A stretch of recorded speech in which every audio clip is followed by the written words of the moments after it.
ஆண்டவர் உங்களுக்கு ஜெயம் கொடுக்கிறவர். அதை விசுவாசிங்க. தோல்வியை ஜெயமாய் மாற்றுகிறவர். ஒருவேளை உங்களுடைய வியாபாரத்தில் தோத்துட்டீங்களா, ஊழியத்தில் தோத்துட்டீங்களா, உங்களுடைய வேலை செய்கிற இடத்துல சாதிக்க முடியாதபடி தோத்துட்டீங்களா, ஒரு தோல்வி உங்களுடைய மனதில் உங்களுக்கு ஒரு கலக்கம், பயம், சோர்வு கொண்டு வந்துட்டா பயப்படாருங்க. இயேசு இன்றைக்கு உங்களுக்கு ஜெயம் கொடுக்க விரும்புகிறார். நம்ம ஜெயிக்கிறவளாக இருக்கணும்னு தான் தேவன் விரும்புகிறார். அதை குறித்து தான் பார்க்குறோம். வெளிப்படுத்தின விசேஷம் வேதாகமத்தின் கடைசி புஸ்தகம். இன்றைக்கு உலகத்தில் நடந்து கொண்டிருக்கிற நிகழ்வுகளை நமக்கு சொல்லி கொண்டிருக்கிற ஒரு புஸ்தகம். இயேசுடைய வருகை மிக சமீபமாகிவிட்டது.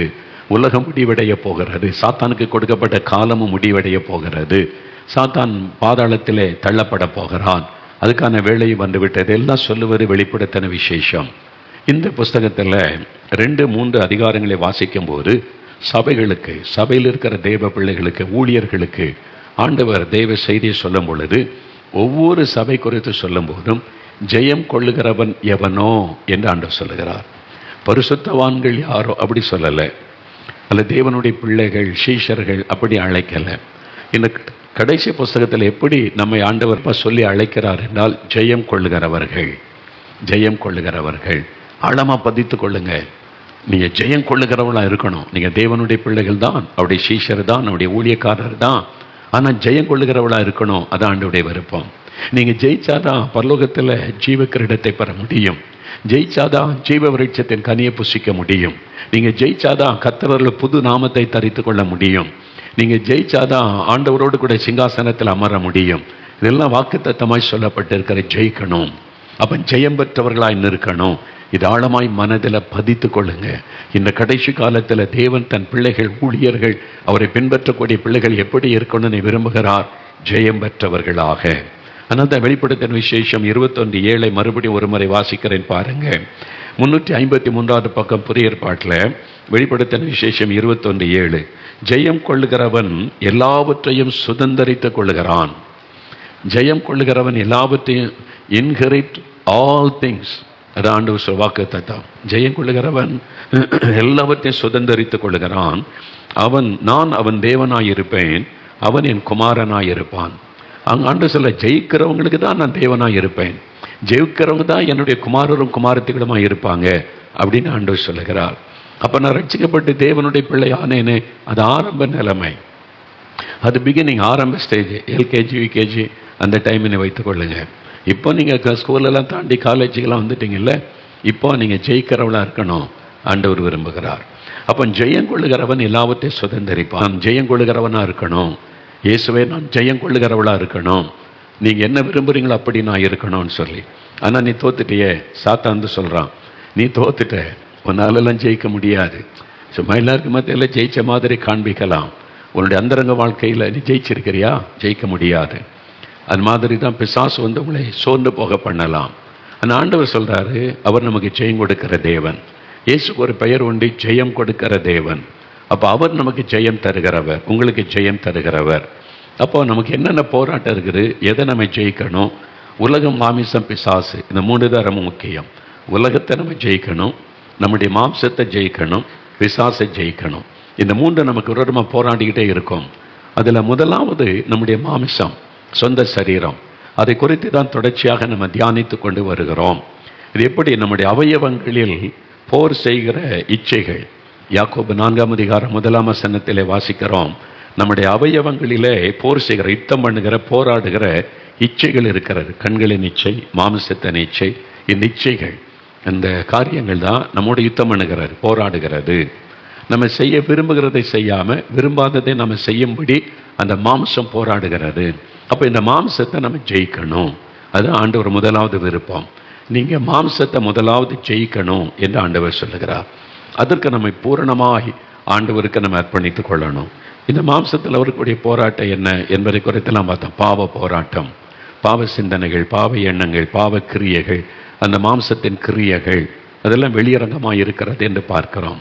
அந்த மாதிரி இச்சைகள், பெருமைகள், பொறாமைகள், கோபங்கள், வன்கண், தூஷணம், சண்டை, மதிகேடு, வைராக்கியம், இந்த மாதிரி மாம்சத்தின் கிரியைகள் அது நமக்கு விரோதமாய் போராடி நம்மை தேவனோடு நெருங்க விடாதபடி வீழ்ச்சி அடைய செய்கிறது.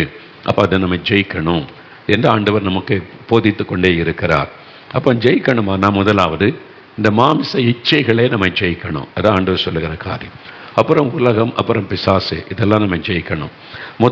முதலாவது நம்முடைய சரீரத்தில் தோன்றுகிற இச்சைகளை, நம்முடைய அவயவங்களில் தோன்றுகிற இச்சைகளை எப்படி நம்ம ஜெயிக்கிறது அப்படின்னா, முதலாவது செய்ய வேண்டிய காரியம் ரோமர் 12ஆம் அதிகாரம் 1வது வசனம். வேத புஸ்தகத்தில் ரோமர் 12ஆம் அதிகாரம் 1வது வசனம் பாருங்கள். இன்னும் நிறைய பேருக்கு ஜெயிக்கணும்னு ஆசை, யாருமே தோல்வி அடைய விரும்புவதில்லை. நானும் ஜெயிக்கணும், இந்த பாவம் எனக்குள்ளே இருக்கக்கூடாது, இந்த பாவம் என் சரீரத்தை ஆளுகை செய்யக்கூடாது, என் கண்களில் பரிசுத்த வேணும்னு விரும்புகிறோம், சிந்தனையில் பரிசுத்த வேணும்னு விரும்புகிறோம். ஆண்டவருக்கு பிரியமில்லாத இந்த பாவ உணர்வுகளை நம்ம ஜெயிக்கணும், அதெல்லாம் நம்ம இடம் கொடுக்கக்கூடாதுன்னு விரும்புகிறோம். ஆனால் முடியலை. அப்போ எப்படி இதை ஜெயிக்கிறது அப்படின்னா, முதலாவது செய்ய வேண்டியது ரோமர் 12ஆம் அதிகாரம் 1வது வசனம் பாருங்கள். 221 பக்கம் பைபிளில் பாருங்கள், புதிய ஏற்பாட்டில்.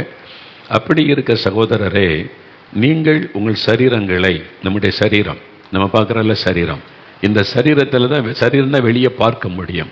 உள்ளுக்குள்ள ஒரு ஆத்மா இருக்குது, அதை பார்க்க முடியாது. உள்ளுக்குள்ள ஒரு ஆவி இருக்கிறது, அதையும் பார்க்க முடியாது. சரீரத்தை மட்டும்தான் பார்க்க முடியும். ஆனால் நமக்குள் ஒரு ஆவி இருக்கிறது, அதனால தான் உயிரோடு இருக்கிறோம். நம்ம அசைக்கிறோம், பார்க்குறோம், பேசுகிறோம். ஆவி போயிட்டுன்னா அவ்வளோதான், சவம் அப்படி சொல்லுவாங்களே, பேசாது. ஏன் இப்போ கண்ணெல்லாம் இருக்குது, கையெல்லாம் இருக்குது, ஏன் கை செயல்பட மாட்டேங்குது, ஏன் கண்ணு பார்க்க மாட்டேங்குது, ஏன் வாய் பேச மாட்டேங்குது, ஆவி போயிட்டுங்க அப்படின்னு சொல்லுவாங்க. உள்ளுக்குள்ளே இருக்குது. அந்த ஆவி போயிட்டுன்னா மனிதன் சவமாகி விடுவான். அப்போ அந்த ஆவி உள்ளுக்குள்ளே இருக்கிறது, ஆத்மா உள்ளுக்குள்ளே இருக்கிறது. அப்போ வியாகுலப்படுகிற ஆத்மா, துயரப்படுகிற ஆத்மா, ஆத்ம வியாகுலம், இதெல்லாம் பார்க்க, அந்த உணர்வு அது நமக்குள்ளே இருக்கிறதை பார்க்க முடிகிறது. ஆனால் இந்த சரீர அவயவங்கள், சரீர அவயவம்னு எடுக்கும்போது தலை முதல் கால் வரைக்கும், இங்கே வசனம் சொல்லக்கூடிய சரீரங்களை பரிசுத்தமும் தேவனுக்கு பிரியமுமான ஜீவ பலியாக ஒப்பு கொடுக்க வேண்டும் என்று தேவனுடைய இரக்கங்களை முன்னிட்டு உங்களை வேண்டிக் கொள்கிறேன். இதுவே நீங்கள் செய்யத்தக்க புத்தியுள்ள ஆராதனை. இங்கே ஒரு தேவ மனிதர் தெளிவான ஒரு காரியம் சொல்கிறார். இயேசுவை பின்பற்றுகிற தேவனுடைய பிள்ளைகளே, நீங்கள் உங்களுடைய சரீரங்களை ஆண்டவருக்கு ஒப்பு கொடுக்கணுமா, அர்ப்பணிக்கணுமா? எப்படி? பரிசுத்தமும் தேவனுக்கு பிரியமுமான ஜீவ பலியாக ஒப்பு கொடுக்க வேண்டும். உங்களுடைய அவயவங்களை ஜீவ பலியாக நீங்கள் ஒப்பு கொடுக்கணும் என்பதாக சொல்லப்படுகிறது. பலி அப்படின்னு சொன்னால், வேத புஸ்தகத்தில் பழையற்பாட்டு காலத்தில் பலி செலுத்துகிற முறை இருந்தது. ஆடுகள், மாடுகள், பறவைகள் அதை பலி செலுத்துவாங்க. பலிபீடத்தில் கொண்டு வந்து ஒரு ஆட்டை பலி செலுத்துவதாக இருந்தால், அந்த ஆட்டு மேலே கை வைத்து தன்னுடைய பாவத்தை, இந்த ஆடு எனக்கு பதிலாக ரத்தம் சிந்துகிறது என்று அர்ப்பணித்த பிறகு அதில் பலவிதமான பலி, பாவ நிவாரண பலி, குற்ற நிவாரண பலி, சமாதான பலி, சர்வாங்க தகன பலி அப்படின்னு ஒன்று இருக்குது. சர்வ அங்க தகன பலி அப்படின்னா எல்லா அங்கங்களையும் தகனிக்கிறது, நெருப்பில் எரித்து விடுவார், சாம்பலாக்கி விடுவார். இப்போ ஒரு ஆட்டை நீங்கள் சர்வாங்க தகன பலிக்கு ஒப்பு கொடுத்தா, அது பலி செலுத்த ரத்தம் சிந்தப்பட்ட பிறகு அதனுடைய அவயவங்களை ஒன்றுன்னா கட் பண்ணி பலிபீடத்தில் வைப்பாங்க. அதனுடைய முன்னங்கால், பின்னங்கால், அதனுடைய உறுப்புகளை வைத்து நெருப்பு எரிய அது முற்றிலும் அழித்து சாம்பல் ஆக்கப்படும். சர்வ அங்கமும் தகனம் செய்யப்படுகிற பலி. அப்போ நம்முடைய சரீரத்தை அப்படி ஆண்டவருக்கு ஒப்பு கொடுக்கணுமா? அதுக்காக நம்ம நெருப்பில் விழுவதல்ல, ஆண்டவருடைய பிரசன்னத்தில் நம்ம ஒப்பு கொடுக்கும்போது பரிசுத்த ஆவியாகிய அக்னி நமக்குள்ளே இறங்கி வருவார். ஆவியானவர் நெருப்பாக இருக்கிறார், அக்னி. ஆவியில் அனலாயிருங்கள். பரிசுத்த ஆவியானவர் கிருமையான நாவுகள் போல பெந்தேகோஸ்தே நாளிலே இறங்கினார், ஃபயர். அதற்கு ஒப்பிடப்படுகிறார். பரிசுத்த ஆவியினாலும் அக்னினாலும் உங்களுக்கு இயேசு ஞானஸ்நானம் கொடுப்பார். அப்போது ஒரு அக்னி, பரிசுத்த ஆவியான ஒரு அக்னியாக இறங்கி வருவார். நம்ம பலிபீடத்தில் ஆண்டவரே, என் கண்களை ஒப்பு கொடுக்கிறேன், என் கைகளை ஒப்பு கொடுக்கிறேன், என் நாவை ஒப்பு கொடுக்கிறேன், என்னுடைய கால்களை ஒப்பு கொடுக்கிறேன், என்னை உமக்கு பிரியமானபடி நடக்க அர்ப்பணிக்கிறேன். இதில் பாவம் ஆளக்கூடாது, பாவ இச்சைகள் ஆளக்கூடாது, இதை பரிசுத்தப்படுத்துங்கன்னு சொல்லும்போது பரிசுத்தாவின் அக்னி நம்ம மேலே இறங்கி நமக்குள்ள இருக்கிற பாவ உணர்வுகளை அது அழித்து விடும். அந்த பாவ உணர்வுகள், கிரியைகளை அது சுட்டரித்து விடும். அப்போ நம்முடைய சரீரத்தில் ஒரு மாற்றம் உண்டாகும். அதற்குத்தான் ஜீவ பலியாக உங்களுடைய சரீரத்தை ஒப்பு கொடுங்கள் என்பதாய் சொல்லப்படுகிறது. இப்போ நான் என்ன பண்ணேன், இந்த வசனத்திலெல்லாம் அறிஞ்சு கொண்டதுனால இப்பவும் தினமும் காலையில் எழுந்து தேவ சமூகத்தில் காத்திருந்து நான் வசனத்தை தியானித்து ஜெபிக்கும் போது, ஆண்டவரே, என்னுடைய அவயவங்களை ஜீவ பலியாய் நான் ஒப்பு கொடுக்கிறேன், என்னுடைய கண்களை உம்முடைய பலிபீடத்தில் நான் வைத்து ஒப்பு கொடுக்கிறேன், என் கைகளை பலிபீடத்தில் வைக்கிறேன். ஆண்டவரே, என்னுடைய நாவை பலிபீடத்தில் வைக்கிறேன். என் கால்களை பலிபீடத்தில் ஒப்பு கொடுக்கிறேன். உம்முடைய அக்கினியினால் சுட்டரித்து பாவ உணர்வுகளை அழித்து ஒரு பரிசுத்தத்தை எனக்குள்ளே உண்டாக்கணும் அப்படின்னு ஒப்பு கொடுக்கும்போது என்ன நடக்கும்? பரிசுத்த ஆவியானுடைய வல்லமை அக்னியாய் நமக்குள்ளே இறங்கும். அப்போ பரிசுத்த ஆவிக்குள்ளே நிரம்பி ஜெபிக்க ஜெபிக்க ஜெபிக்க ஜெபிக்க நமக்குள்ள இருக்கிற மாம்சத்தின் கிரியைகள் அழிக்கப்பட்டு நமக்குள்ள ஒரு பரிசுத்தம் உண்டாகும். அதைத்தான் வேதம் சொல்கிறாரு. இது எல்லாருக்கும் முடியாது. ரட்சிக்கப்பட்ட தேவ பிள்ளைகள் எல்லாருமே நான் ரட்சிக்கப்பட்டுட்டேன் அவ்வளோதான் இருந்து விடக்கூடாது. அனுதினமும் அவருடைய பரிசுத்தாவின் அக்னி நமக்குள்ளே இறங்குவதற்கு இடம் கொடுக்கணும். நான் பாருங்கள், 50 வருஷமாக பிரசங்கம் பண்ணி கொண்டு இருக்கிறேன்.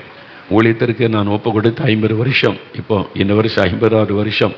ஆனால் இப்போவும் காலையில் எழுந்த உடனே ஆண்டவரே, என் கண்களை நான் பலிபீடத்தில் ஒப்பு கொடுக்கிறேன். என் கண்களை ஆவியானவர் சுட்டரித்து பரிசுத்தப்படுத்தணும். என் கண் பார்வை பரிசுத்தமாக இருக்கணும், சுத்தமாக இருக்கணும். அப்போ என்னுடைய சிந்தனை அது பரிசுத்தமாக இருக்கணும். அதன் மீது நம்முடைய அக்கினி இறங்கட்டும். என்னுடைய நாவு அது பரிசுத்தமாக்கப்படணும். புறங்கூறுவது, அடுத்த ஆளை கேலி பண்ணுவது, பரிகாசம் பண்ணுவது, கிளவி பேச்சு பேசுவது, நமக்கு பிரியமில்லாத பேசுவதெல்லாம் இருக்கக்கூடாது. என் நாவை அக்கினினாலே பரிசுத்தப்படுத்தும். ஆண்டவரே, என் கைகள் உமக்கு பிரியமானதை தான் செய்யணும். அதற்கு இந்த கைகளை பரிசுத்தப்படுத்தும். என் கால்கள் உமக்கு பிரியமில்லாத இடத்திற்கு போகக்கூடாது. என் கால்களை பரிசுத்தப்படுத்தும். ஒவ்வொரு அவயவங்களையும் பலிபீடத்தில் ஒப்பு கொடுக்க பரிசுத்த ஆவியானுடைய அக்கினி நம்ம மேலே இறங்கும். அதனால் அனுதினமும் பரிசுத்த ஆவியில நிரம்பி செபிக்கணும். ஆவியில நிரம்பி செபிக்கிற பழக்கமுடையவளாய் மாறணும். அதனால் வசனம் சொல்லுது, ஆவியிலே அனலாயிருங்கள். நீங்கள் ஃபயராக இருக்கணும் அப்படின்னு தான் வசனம் சொல்லுகிறாரு. அனலும் இன்றி குளிரும் என்று இருந்தால் வெறுவெறுப்பாக இருப்பார். அவங்க சொல்கிற நான் வாந்தி பண்ணி போட்டுருவேன் அப்படின்னு அப்படின்னா என்ன அர்த்தம்? உங்களை அவ்வளோதான் வாந்தி பண்ணிடுவேன்னா இனி உங்களுக்கு எனக்கு சம்மந்தம் இல்லை அப்படின்ற மாதிரி செய்திருவேன்னு சொல்லுகிறார். அப்போ ஆண்டவர் என்ன விரும்ப? அனலாக இருக்கணும். பரிசுத்த ஆவியுடைய அக்னி நமக்குள்ளே இறங்கி எப்பொழுது ஒரு அனலாக இருக்கணும் என்பதுதான் ஆண்டவருடைய விருப்பம். அப்போது அந்த அனல் பரிசுத்த ஆவியின் அக்னி நமக்குள்ளே எரிந்து கொண்டே இருக்கணும். நம்முடைய அவயவங்களில் அப்போ ஒரு பரிசுத்தம் உண்டாகும். நம்முடைய அவயவங்களில் போர் செய்கிற இச்சைகளை நம்ம மேற்கொள்ள முடியும். இச்சைகளை மேற்கொண்டு வெற்றி உள்ள ஒரு வாழ்க்கை செய்ய முடியும். அதற்கு தான் அவயவங்களை ஜீவ பலியாக ஒப்பு கொடுங்கள் என்று வேதம் நமக்கு ஆலோசனை கொடுக்கிறது. இன்னைக்கு ஒப்பு கொடுத்தீங்களா? அது அன்னைக்கு ஒப்பு கொடுத்தாச்சே. அனுதினமும் அதை பவுல் சொல்கிறாரு, நான் அனுதினமும் சாகிறேன் என்பதா. அப்போ அனுதினமும் சாகிறேன்னு என்ன அர்த்தம்? அனுதினமும் அவர் உயிர் போயிடுறா? அப்படி இல்லை. தன்னுடைய சரீரத்தில் பாவத்துக்கு நான் சாகிறேன். அனுதினமும் என் அவயவங்களை நான் பலிபீடத்தில் ஒப்பு கொடுத்து நான் என் பாவத்துக்கு நான் சாகிறேன், அதற்கு ஒப்பு கொடுக்கிறேன். அனுதினமும் நான் சாகிறேன். அப்போ அனுதினமும் நம்ம பாவத்துக்கு சாகும்படி நம்மை ஒப்பு கொடுத்து நம்மை செபிக்கணும். நம்முடைய ஒவ்வொரு அவயவங்களையும் ஒப்பு கொடுத்து ஜெபிக்கணும். அப்போ ஒவ்வொரு அவயங்களையும் ஒப்பு கொடுக்க பரிசுத்தாவின் அக்னி நம்மை ஆட்கொள்ளும் பொழுது நம்மையும் அறியாதபடி நமக்குள்ள ஒரு பரிசுத்தம் உண்டாகும். அப்போ பார்வையிலே பரிசுத்தம், சிந்தனையிலே பரிசுத்தம், பேச்சிலே பரிசுத்தம், செயல்களிலே பரிசுத்தம், ஒரு பரிசுத்தம் உண்டாகும். அப்போ நம்முடைய அவயவங்களில் நித்தம் பண்ணுகிற அந்த பாவ போராட்டத்தை கொண்டு வருகிற அவைகளை நம்ம மேற்கொண்டு வெற்றி உள்ள ஒரு வாழ்க்கை செய்ய முடியும், ஜெயம் பெற்றவர்கள் ஆக முடியும் என்பதுதான் வேதம் சொல்லுகிற ஒரு சத்தியம். அப்போ அந்த அனுபவத்திற்கு நம்ம அர்ப்பணித்து கொள்ளணும். இதை குறித்து பவுல் சொல்லும் பொழுது ரோமர் 6ஆம் அதிகாரம் பாருங்கள். ரோமருக்கு எழுதின நிருபம் 6வது அதிகாரம் 6 வசனங்கள் பாருங்கள். நீங்கள் ரோமர் 6ஆம் அதிகாரம் 6ஆம் வசனத்திலிருந்து 8வது வசனம் வரைக்கும் பாருங்கள். அந்த எடுத்துட்டிங்களா? 213வது பக்கம் 6வது வசனத்திலிருந்து பாருங்கள். நாம் இனி பாவத்துக்கு ஊழியம் செய்யாதபடிக்கு பாவ சரீரம் ஒளிந்து போகும் பொருட்டாக நம்முடைய பழைய மனுஷன் அவரோட கூட சிலுவையில் அறையப்பட்டதென்று அறிந்திருக்கிறோம். நல்ல வசனத்தை கவனிங்க. நாம் இனி பாவத்துக்கு ஊழியம் செய்யாதபடிக்கு, நாம் இனி பாவத்துக்கு இடம் கொடுக்காதபடிக்கு பாவ சரீரம் ஒளிந்து போகும் பொருட்டாக, பாவ சரீரம் நம்முடைய பழைய மனுஷன் இயேசுவோடு கூட சிலுவையில் அறையப்பட்டதென்று அறிந்திருக்கிறோம். நம்ம சொன்னால இயேசுவோடு கூட சிலுவையில் அறையப்பட்டேன், ஆயினும் பிழைத்திருக்கிறேன், இனி நான் அல்ல இயேசுவே எனக்குள். அதான் ரட்சிப்பு. இதுக்கு முன்னால் மனம் போல கண்கள் விரும்பினபடி, மாம்ச விரும்பினபடி, நான் இச்சித்தபடி என்றபடியெல்லாம் அலைந்தேன், பேசினேன், செய்தேன். இப்போ அப்படி செய்ய முடியாது. பழைய மனுஷன் மரித்து விட்டான். அதை நான் சிலுவையில் ஒப்பு கொடுத்து விட்டேன். கிறிஸ்தவன் தன் ஆசை இச்சைகளை சிலுவையில் அறைந்திருக்கிறான் என்று வசனம் சொல்லுகிறது. அதனை மேற்கொள்ளுத சரீரத்தில் இந்த இச்சைகள் அதை சிலுவையில் அனுதினமும் ஒப்பு கொடுத்து விட்டால், அந்த சிலுவையில் அர்ப்பணித்து விட்டால் பாவம் நம்மை ஆளுகை செய்யாது. அடுத்த பாருங்க, மரித்தவன் பாவத்திற்கு நீங்கி விடுதலையாக்கப்பட்டிருக்கிறானே, ஆகையால் கிறிஸ்துவுடனே கூட நாம் மரித்தோமானால் அவரோடு கூட பிழைத்தும் இருப்போம் என்று நம்புகிறோம். பார்த்தீங்களா? அவரோடு கூட மரித்தோமானால் அவரோடு கூட பிழைத்தும் இருக்கிறோம். அப்போ சிலுவையில் நம்முடைய அவைகளை ஒப்பு கொடுப்பார். ஆண்டவரே, என்னை முற்றிலுமாய் சிலுவையில் அர்ப்பணிக்கிறேன். அப்போ அவரோடு கூட மரித்து அவரோடு ஆளுகை செய்வது, இதான் ஆவிக்குரிய அனுபவம், ரட்சிப்பின் அனுபவம். 11வது வசனம் பாருங்க, அதே ரோமர் 6:11. அப்படியே நீங்களும் உங்களை பாவத்திற்கு மரித்தவர்களாயும் நம்முடைய கர்த்தராகிய இயேசு கிறிஸ்துவுக்குள் தேவனுக்கென்று பிழைத்திருக்கிறவர்களாகவும் எண்ணிக்கொள்ளுங்கள். இது ரொம்ப முக்கியம், கவனமாக பாருங்க. அந்தபடி நீங்களும் உங்களை பாவத்திற்கு மரித்தவர்களாக எண்ணிக்கொள்ளுங்கள். பாவம், கண்களை நிச்சை, மாமிசத்தை நிச்சை, கோபங்கள், வைராக்கியங்கள், பகைகள், பண ஆசைகள், இப்படி உலக ஆசைகள், இந்த மாதிரி பாவத்தை தூண்டுகிற காரியம் இருக்குல்ல, அது அந்த வசனம் என்ன சொல்லுகிறாரு? உங்களை பாவத்திற்கு நாங்கள் மரிச்சிட்டோம், நம்முடைய அவயவங்களில் இனி பாவம் ஆளுகை செய்யாதபடி பாவத்திற்கு மரிச்சிட்டோம். இப்போ இயேசு கிறிஸ்துவுக்கு என்று நம்ம பிழைத்திருக்கிறோம். இந்த காரியத்தை மனதில் ஆழமாக பதித்து கொள்ளுங்க. அப்படி பதித்து கொள்ளும்போது ஒரு நல்ல மாற்றத்தை உங்களுடைய சரீரத்தில் உணர முடியும். அதான் ரொம்ப முக்கியம். அப்போ அந்த தினமும் சிலுவையில் நம்முடைய அவயங்களை ஒப்பு கொடுத்துட்டான். சாது சுந்தர் சிங் இருக்கிறாங்கல்ல, இந்தியாவின் அப்போஸ்தலனாக இருந்த சாது சுந்தர் சிங் அவர்கள், அவங்க சீக்கிய மதத்திலேருந்து கடவுளை தேடி இயேசு தரிசனமாகி ரட்சிக்கப்பட்டாங்க. ஆண்டவர்கள் வந்த பிறகு காரில் பாதரட்சி கூட இல்லாமல் நடந்து ஊழியம் செய்கிறாங்க. இந்தியா முழுவதும் அதிகமாக இமயமலை பகுதியில், திபெத்து பகுதியில் போய் நிறைய ஊழியம் செய்து நிறைய பேருக்கு இயேசு அறிவித்தாங்க. பல தேசங்களுக்கும் அவங்க போயிருக்கிறாங்க. இந்த மாதிரி ஒரு நல்ல ஒரு பரிசுத்தவானவர்கள். அவங்க இயற்கை சூழ்நிலையில் போய் ஜெபம் பண்ணுவது அப்படியே வழக்கம். மலையில் போனால் அவர் அப்படியே பாறையில் உட்காந்து, மலைப்பகுதியில் உட்காந்து முழங்கால் படியிட்டு ஜெபம் செய்வார். அவங்களோடு கூட பல சமயங்களில் ஒரு நண்பர் பிரயாணப்படுவார் அவருக்கு துணையாக. அவர் நிறைய அவருடைய குறித்த அனுபவங்களை சொல்லி அது புஸ்தகத்தில் எழுதப்பட்டு இருக்கிறாரு. ஒரு சமயம் சாது அவர்கள் சொன்னாங்க, ஒரு மாலை நேரம் நான் போய் ஜெபம் பண்ணிட்டு வரேன் இந்த மலைப்பகுதியில்னு சொல்லி அப்படியே ஏறி ஒரு மலையில் ஏறி ஒரு பாறையில் போய் முழங்கால் படிக்கிட்டார்கள். இமயமலை அடிவாரத்தில் ஒரு மலை பாறையில் முழங்கால் போட்டு அப்படியே ஜெபம் பண்ணி கொண்டு இருக்கிறாங்க. இந்த நண்பர் தூரத்திலேருந்து பார்த்தார், சாதையா ஜெபிக்கிறாங்க அப்படின்னு சொல்லி. சில மணி நேரம் கழிந்து விட்டது. இப்போ இருட்டுகிற நேரம் வந்து விட்டது. எப்போ ஜெபம் பண்ணி முடித்து வருவாங்கன்னு திரும்பி பார்த்தா அவனுக்கு முன்னால் ஒரு கரும் சிறுத்தை, கருப்பாக இருக்குள்ள சிறுத்தை, அந்த சிறுத்தை ஒன்று படுத்துருக்குது. சாதையா ஜெபிச்சுட்டே இருக்காங்க, அவனுக்கு முன்னால் படுத்துருக்கு. அவனை பார்த்துக்கொண்டே ஒரு கரும் சிறுத்தை இருக்கிறாரு. இந்த நண்பருக்கு கை காலாக நடுங்க ஆரம்பித்து விட்டார். அவ்வளோதான், சாது ஜெபம் கொண்டு இருக்கிறாங்க. சாது சுந்தர் சிங் அவனுக்கு முன்னால் ஒரு கரும் சிறுத்தை நின்று அவங்க ஜெபிக்கிறதே பார்த்து கொண்டு இருக்கிறாரு. அது மனுஷனை கடித்து கொதறி சாப்பிட்டுட்டு போயிடும். அதனால் உயிருக்கு ஆபத்தான நிலைமைன்னு சொல்லி இவர் டிஸ்டர்ப் பண்ணிடக்கூடாது, அந்த சிறுத்தை பாஞ்சிரமேன்னு கொஞ்ச நேரம் கவனித்து கொண்டே இருந்தால் அப்புறம் என்ன நடக்குதுன்னு பார்க்கலான்னு உள்ளத்தில் பயம், சாதுவை கூப்பிட்றதுக்கும் பயம், திடீர்னு பதறிட்டா சிறுத்தை பாஞ்சிடக்கூடாதுன்னு பயம். அதனால் பயந்துக்கிட்டே ஜெபம் பண்ணிக்கிட்டே பார்த்துக்கிட்டே இருக்கார். சாதையை ஜெபம் முடித்து சாது சுந்தர் கண்களை திறந்தால் அந்த சிறுத்தை முன்னால் படுத்திருந்தது. அவங்க பதஷ்டப்படலை, அவங்க சத்தம் போடலை, அமைதியாக எழும்பினாங்க. அதை பார்த்து கொண்டே அவங்க எழும்பி நடந்து வந்தாங்க. அந்த சிறுத்தை அவங்கள பார்த்து கொண்டே இருந்தது. கொஞ்ச நேரத்தில் எழும்பி போய்விட்டது. அவ்வளோதான். இந்த நண்பருக்கு பெரிய ஆச்சரியம், அது எப்படி இது உயிர்களை வேட்டையாடுகிற ஒரு மிருகம். சாது ஜெபம் பண்ணி கொண்டு பக்கத்தில் வரைக்கும் வந்துட்டு அவன் பண்ண எழும்பி பார்த்துட்டு நடந்து வர்றாங்க. இவங்களுக்கும் பயமும் இல்லை, பதஷ்டமும் இல்லை, அதுவும் ஒன்றும் இல்லாமல் அப்படியே அமைதியாக போகுது. அது எப்படி? சாதுகிட்ட கேட்டாங்களாம், என்னையா நடக்குதுங்க, இது என்னது? நான் பார்க்குற எனக்கு ஆச்சரியமாக இருக்குது, எப்படி? அந்த மிருகம் அவங்கள ஒன்றும் செய்யாதா?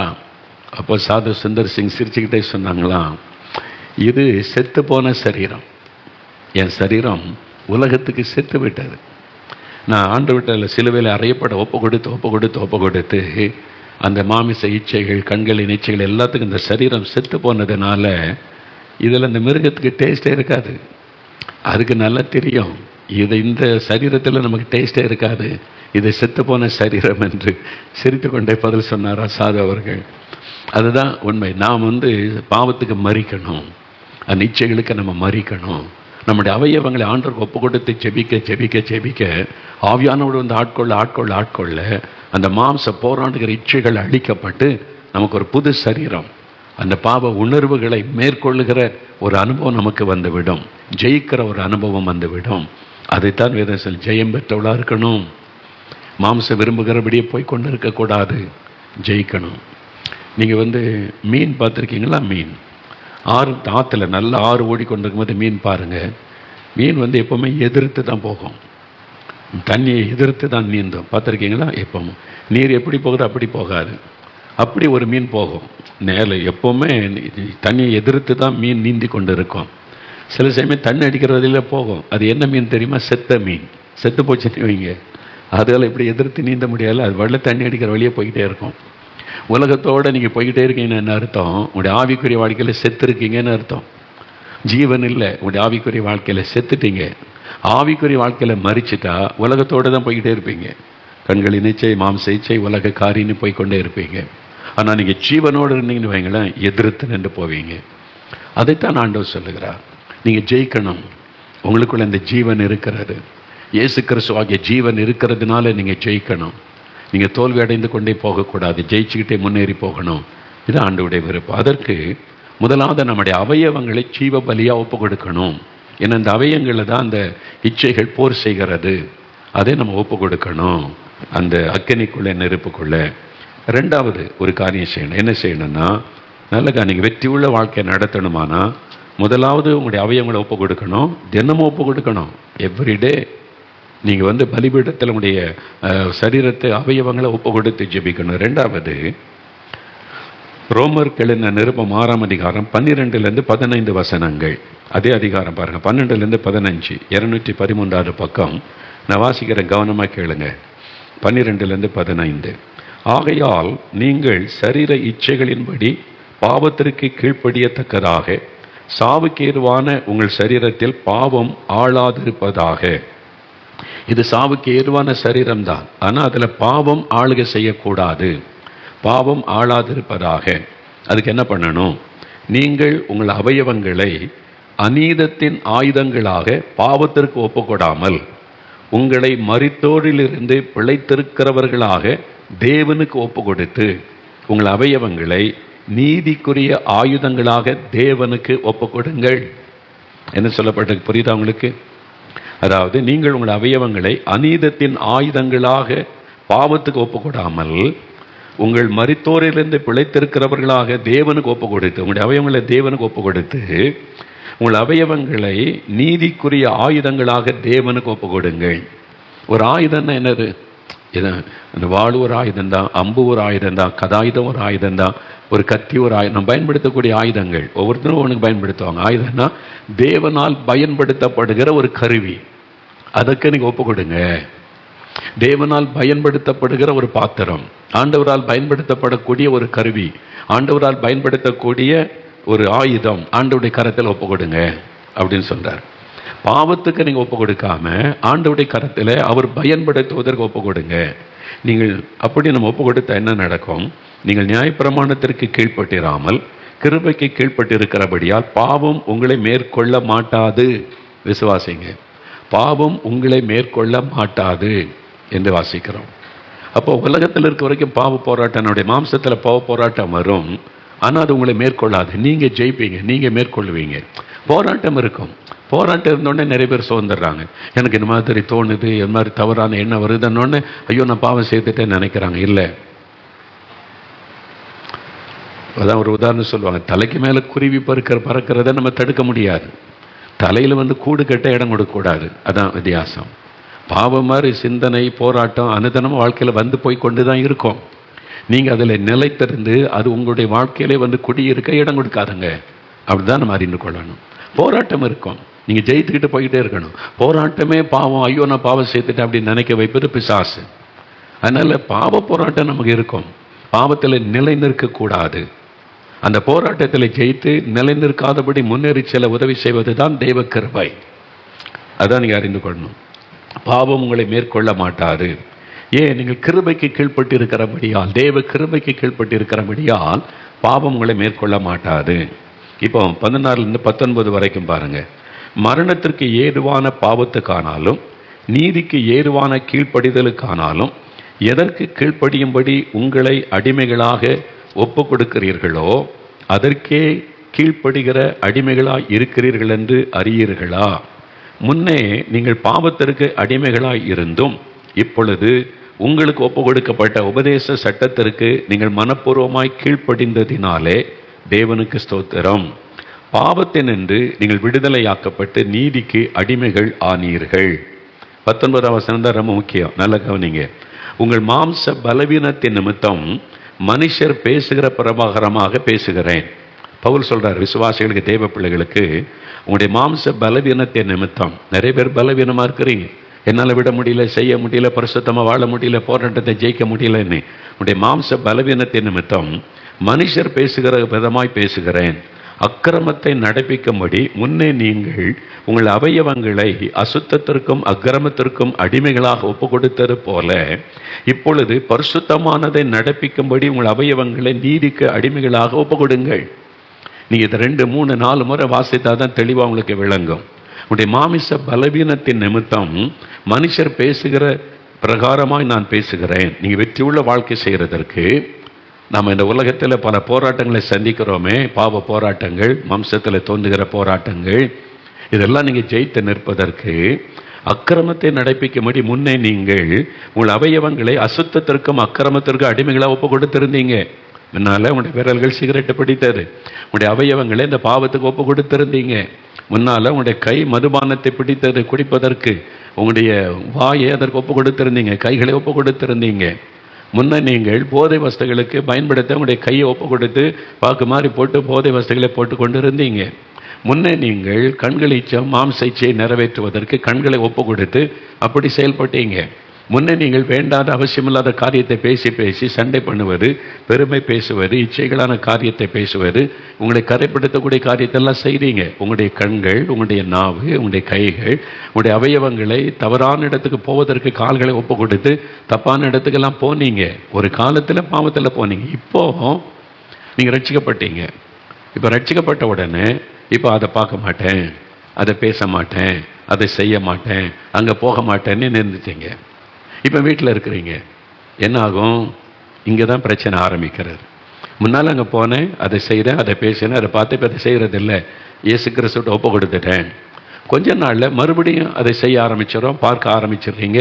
மறுபடியும் அந்த காரியம் உங்களை வாழ்க்கையை தீட்டுப்படுத்த ஆரம்பிக்கிறது. ஏன் அப்படின்னா நீங்கள் சும்மா இருக்கிறதுனால.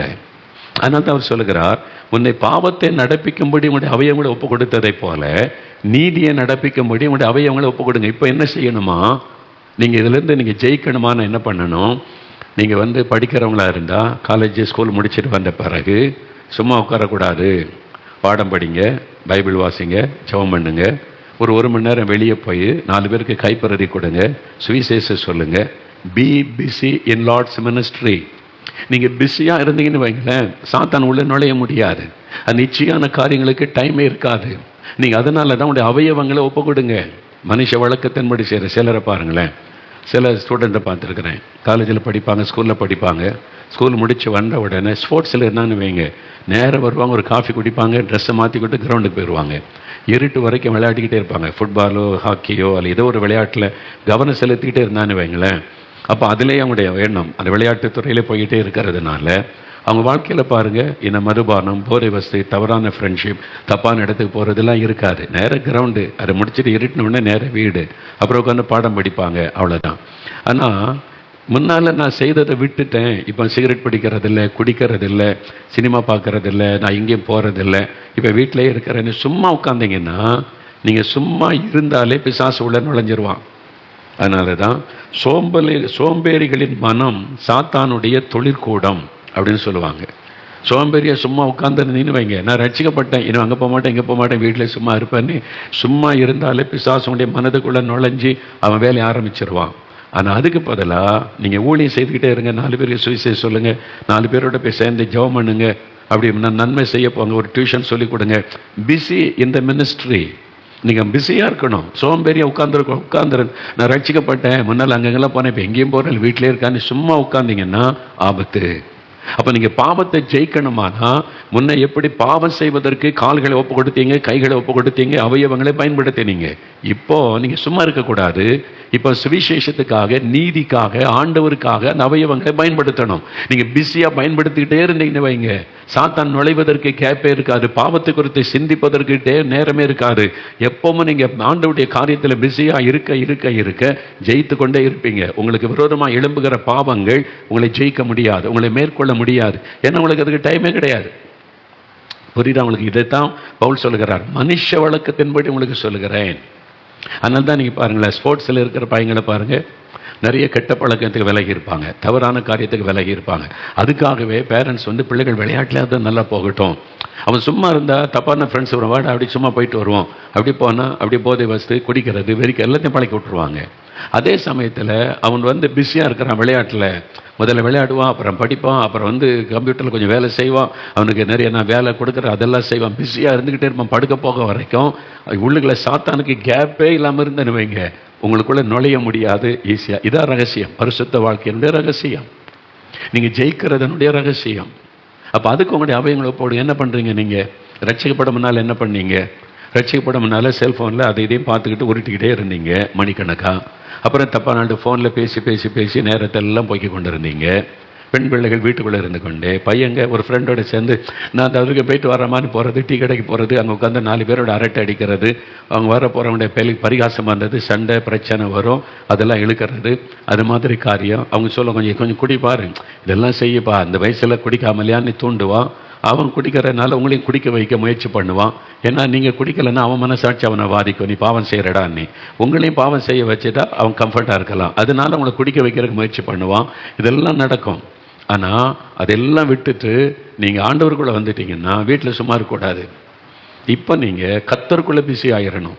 ஒரு ஃபோனில் பேசுகிறீங்களா, ஒரு மணி நேரம் ஜெபம் பண்ணுவோம் ஃபோனில், 4 பேர் சேர்ந்து தேசத்துக்காக ஜெபிப்போம், 1 hour ப்ரேயர்.